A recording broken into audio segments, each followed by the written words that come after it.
ang pagkadato o ang pagkapobre atubangan sa Dios. Adunay mga tao nga dato apan pobre sa atubangan sa Dios. Dunay mga tao pod nga pobre sa yuta apan adunahan didto sa atubangan sa Dios. Ang atong ebanghelyo nining adlaw mga igsuon nagpahinumdom kanato nga mga sumusunod sa Ginoo. Una, dili sayop nga mangandoy kita nga mahimo kitang dato.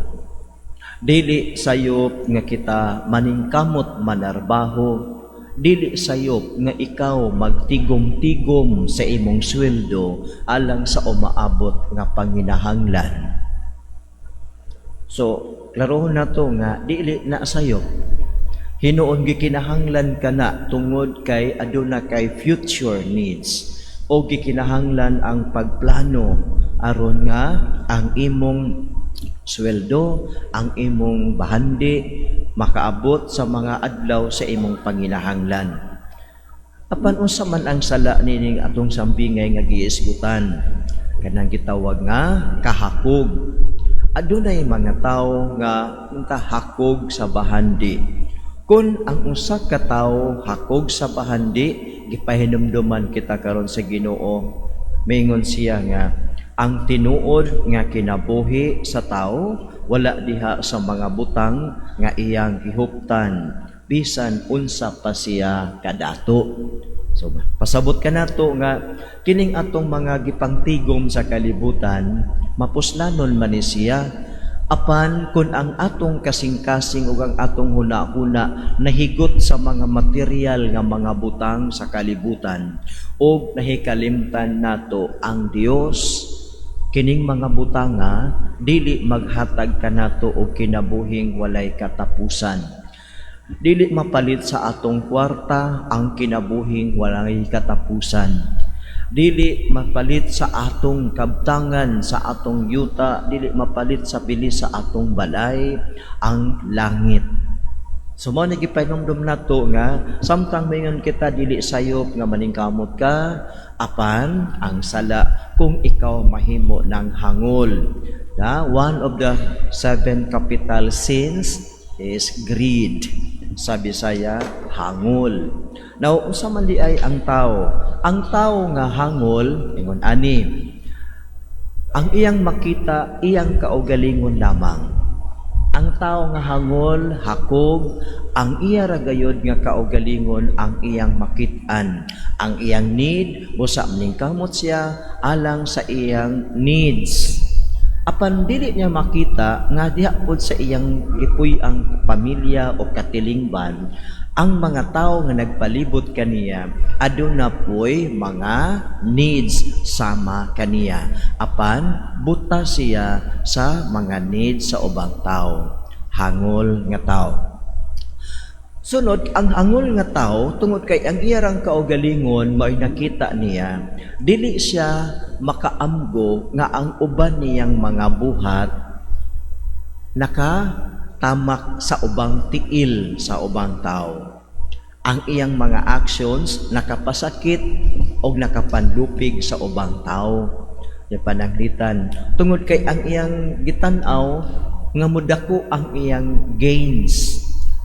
Mahimo nga nalimtan niya paghatag og sakto nga suhol ang iyang mga trabahador. Dili niya na makita kay ang kitan-aw niya, how much should I gain from this? Mo nang uban bitaw kung dili mo abot ang target nga king ani kadako ang ginansya dapat ang ginansya niya ana ra mo declare siyang bankruptcy o logi ato negosyo. Nganong logi man wa mo abot sa target. So ubos ang yang na-gain. So manaw sahay kining ang kinabuhi sa usa ka tawo nga hangol, dili ka kita sa uban og matapakan ang uban. Sa ato karon nga ebanghelyo, ang igsuon mismo maoy gitamakan, gikuhaan sa katungod sa katigayunan nga gibilin sa ilang ginikanan. Busa nagpalaban sa kang Hesus. Mga Lord, ingna akong igsoon nga bahinan ko sa katigayunan kay ang tao nga hangol, kaugalingon ray makitaan, dili niya makitaan ang uban, o dili niya mahatag ngadto sa uban, unsa ang angay alang kanila. So take note ha, basig na aputaan na, kanang tanig tanaw, kitara, akura. Kay ang tao di ay nga hangol is a selfish person.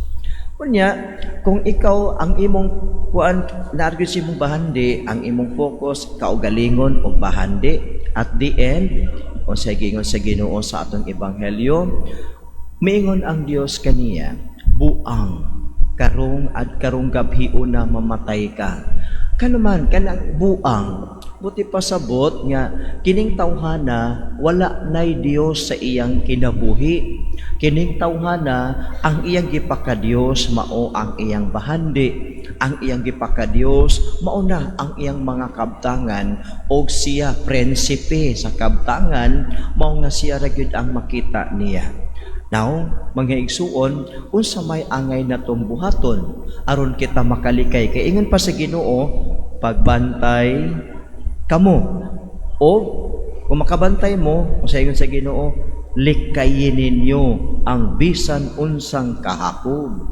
So gipabantay kita sa Ginoo, unya palikayan nato kining matang sa kahakog. Unsa may angay natong buhaton? Mingon si San Pablo sa atong ikaduhang pagbasa.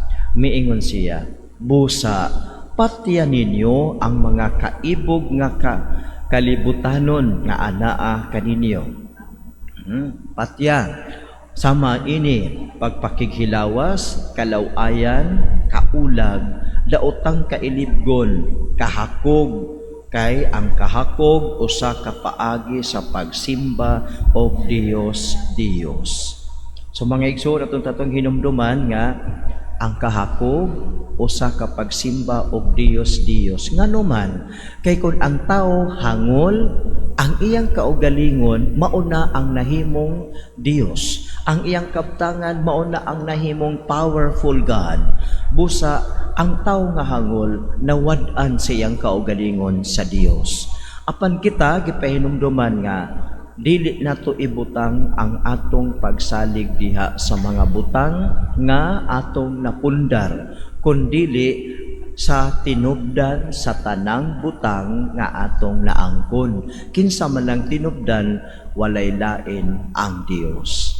God is the source and the sole owner of everything that we possess.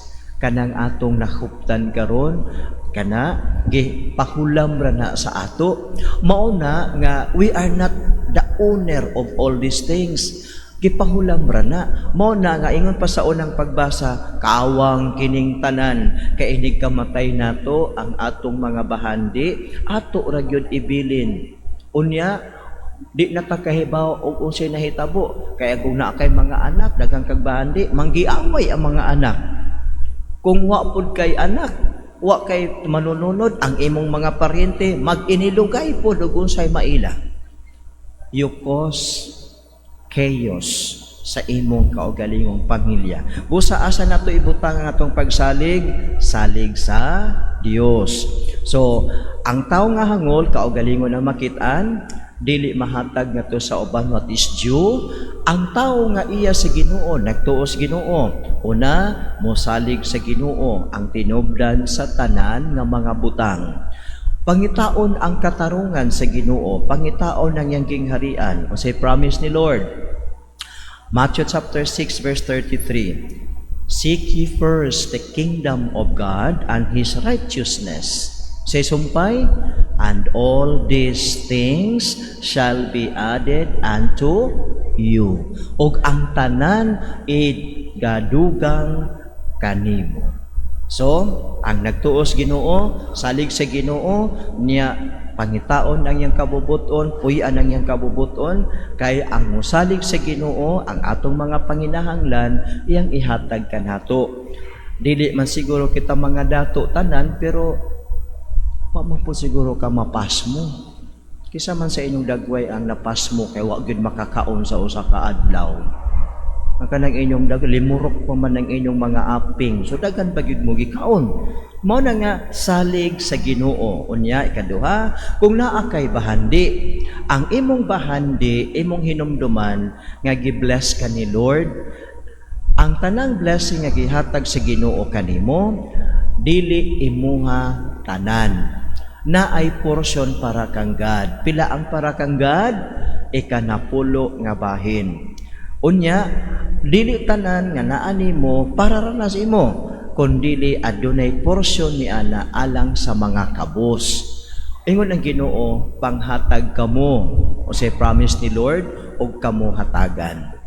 Kung usa ang measure nga inyong gihatag ngadto sa uban gigamit ninyo pala nila, mausab ang measure nga ibalik sa Ginoo paghatag nimo.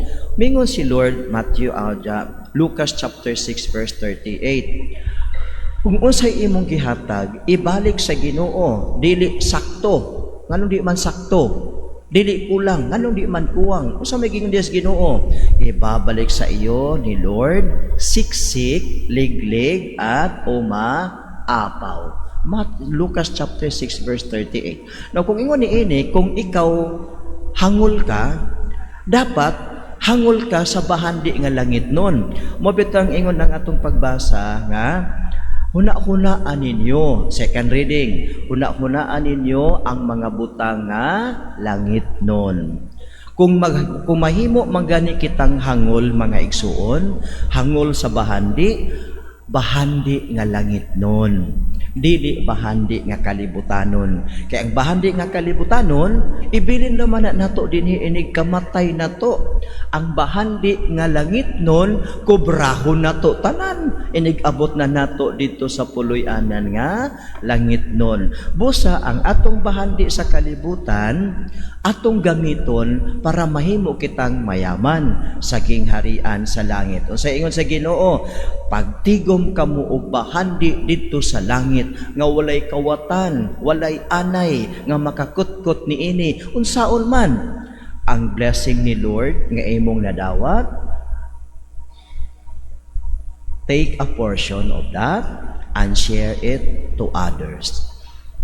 The technique to be rich in heaven is take a portion of your blessings and share it with others. Bahandianon ka. Pila may ihatag? Kung imaw ni imong gihatag kadako, pila may ihatag sa Ginoo? Anak kadako. Ibabalik sa iyo ni Lord, siksik, liglig at umaapaw 100-folds. Ang imong gihatag gamay ra. Paghatag nga kinasing-kasing, magbunga o 100-folds. Siksik, liglig, at umaapaw ang ibabalik ni Lord. Kaya, mga igsoon, gusto mo mahimong bahandianon? Gusto mo mahimong hangol? Magpakahangol, dili sa yutan-on nga mga bahandi, kundili magpakahangol sa langit nun nga bahandi. Pagka mangandri ta og daghan. Kung mangandri kag daghan sa kalibutan, mas mangandri ta og daghan alang sa gingharian sa langit. Manindog ang tanan og ato nga ipadayag ang atong pagtuo